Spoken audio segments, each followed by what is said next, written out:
अस्सलाम वालेकुम my YouTube family, कैसे हैं आप लोग। कुकिंग विद सना में खुशामदीद। आज हमारी रेसिपी है प्याज के पकोड़े, जो काफ़ी बरसात के मौसम में बड़े शौक़ से खाए जाते हैं। तो अभी भी बरसात का मौसम चल रहा है, बहुत अच्छा मौसम हो रहा है, हल्की हल्की बारिश भी हो रही है। तो चलें फिर अपनी रेसिपी स्टार्ट करते हैं।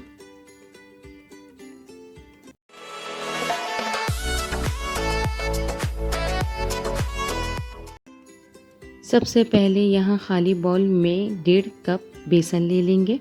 बेसन छान लेंगे पहले, ताकि इसमें जो गुठले होते हैं वो ना रहें। छना हुआ हमने बेसन लिया 1.5 कप।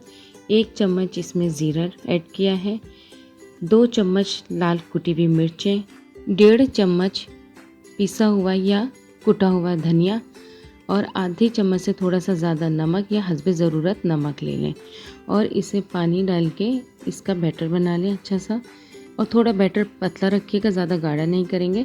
यहाँ 3 दरमियानी साइज़ की हमने मिर्चें ले ली थी, हरी मिर्च, और जो हमने बिल्कुल छोटी छोटी काट ली थी। और यहाँ हमने 1 प्याज ऐड की है। प्याज मैंने बड़ी ली थी, लेकिन आप दरमियानी साइज़ की प्याज ले लीजिएगा।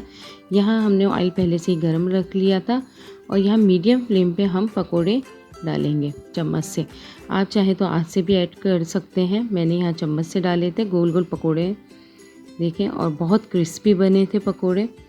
तो यहाँ हम बस इसको डालने के थोड़ी देर के बाद इसको पलट देंगे। और ये देखें कलर्स कितना अच्छा आ गया है। तो देखें कितने अच्छे क्रिस्पी और कितना अच्छा कलर आया है इनका। बस यहाँ हमारे पकोड़े तैयार हो गए हैं, और अब हम इसे डिश आउट कर लेंगे।